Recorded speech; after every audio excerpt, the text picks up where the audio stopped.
శరీరం అనుభవించే 6వ రకం శృంగారం కామంతో కూడిన శృంగారం పువ్వు కంటే మృదువైనది అయినప్పటికీ స్త్రీని పువ్వు అని చెప్పినప్పటికీ ఈ పువ్వులో సెక్స్లో తుఫాను, భూకంపం, ఉరుములు మరియు మెరుపులు జరగాలి. కొన్నిసార్లు ఒక పురుషుడు తుఫానులా స్త్రీని కౌగిలించుకునే స్థితిని అభివృద్ధి చేస్తాడు.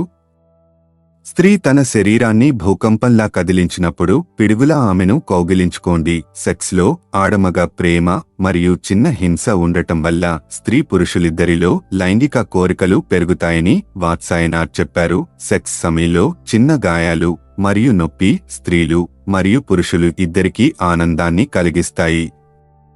కానీ గాయం శృంగారం ఆనందం యొక్క ఎత్తులో మర్చిపోయిన స్థితిలో సంభవించి ఉండాలి.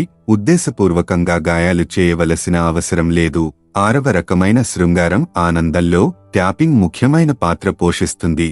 మగ మరియు ఆడ వారి శరీర భాగాలను తాకడం, కొట్టడం రెండు వేరు. లైంగిక శృంగారం ఆనందాన్ని పూర్తిగా అనుభవించడానికి ఒక పురుషుడు మరియు స్త్రీ ఒకరినొకరు ప్రత్యామ్నాయంగా తాకినప్పుడు ఏర్పడుతుంది.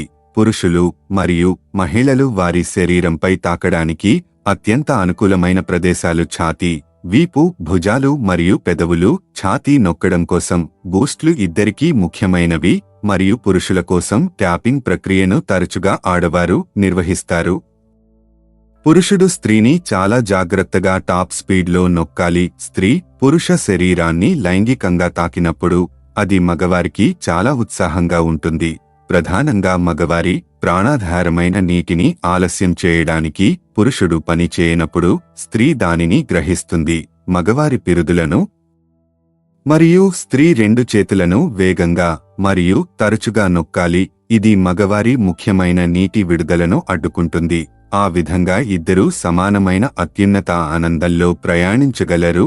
ఈ విధంగా స్త్రీ ఆనందం యొక్క సంపూర్ణ శిఖరానికి చేరుకునే వరకు పురుషుడి నుండి జీవజలం బయటకు రాకుండా ఉండటానికి స్త్రీ అతని పుస్తలను తట్టడం ద్వారా పురుషుడికి సహాయం చేయాలి. కొన్నిసార్లు రిలేషన్షిప్లో ఆసక్తి తగ్గినప్పుడు స్త్రీ మరియు పురుషుడు వంతుల వారీగా తట్టిలేపారు మరియు ఇద్దరికీ భావోద్వేగాలు మళ్లీ పుంజుకుంటాయి.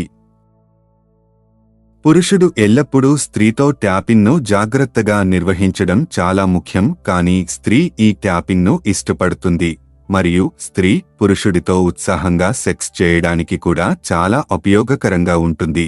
అందులో మన దేశం ఇంకా పట్టు సాధించలేదు. కానీ విదేశాలలో భాగస్వామితో తాడుతో బంధించడం, అందులో పురుషుడు మరియు స్త్రీ సమ్మతితో ఒకరినొకరు వంతుల వారీగా తాకడం మంచి ఆనందాన్ని ఇస్తుంది. ఇందులో స్త్రీ పురుషులిద్దరూ అంగీకారంతో వ్యవహరిస్తున్నారు కాబట్టి తప్పులేదు.